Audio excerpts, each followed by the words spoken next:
So I don't really have to explain this video because you've already read the title and you know why you're here. Is your ramp doing this?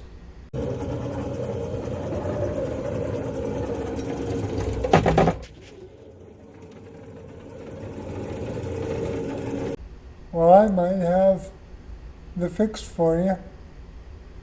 Again, this is just informational. I'm not making any guarantees as to whether it'll work for you or not, but here was my experience. I opened the door to go to town as I normally do with my key fob, and everything seemed normal. I got in the car, closed the door, drove to town, opened the door to get out once I arrived at my destination, and the ramp proceeded to deploy as normal, but as soon as it hit the ground, it retracted back into the floor of the vehicle, which is very strange. But I was in a hurry, so my family members just manually pulled the ramp out. After a day or two went by, I got some help to remove the floor of the van, which is just several Allen head short bolts that hold the few trim pieces and the one single floor piece into place. Well, if you remove the one front trim piece that covers the transition that folds down when you deploy the ramp, that gives you access to see the wiring. We could tell all the wiring was good, so we decided to pull the whole floor out. So we undid probably 15 more screws. I don't remember exact numbers, but we undid the screws and pulled the entire floor out, which, it was a pain, but fairly easy considering that it all came out in one giant piece. We used a continuity tester to test whether the limit switch on the driver's side of the vehicle was working, and also the fully deployed limit switch that resides on the passenger side of the vehicle. Both of those switches seem to be working just fine. So then it was on to the next chore.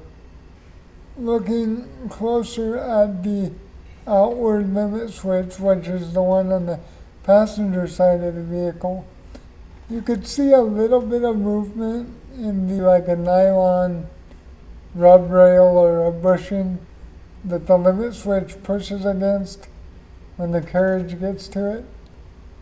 Well, there was one of those screws, I'll put a photo up now, was completely stripped, so when the limit switch would get a press against it, it would move, or actually I don't know if it would move or if it was already moved out of the way, so the limit switch wasn't coming in contact with it, which was causing the ramp to crash at its outermost limit, and then it would think it hit something, so it would retract back in. So $1.19 and a trip to the hardware store later, my ramp now will deploy and retract normally. Hopefully this helps somebody.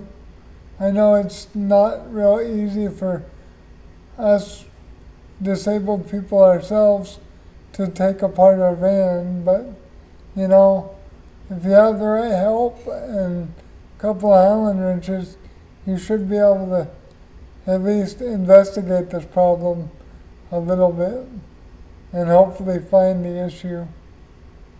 There was several people in a Facebook group that I'm in that offered very knowledgeable advice as to what to check.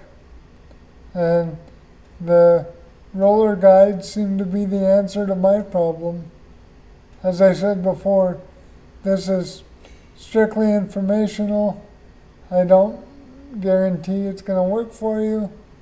And complete this repair at your own risk. Anyway, hope that helps, and we'll see you next time.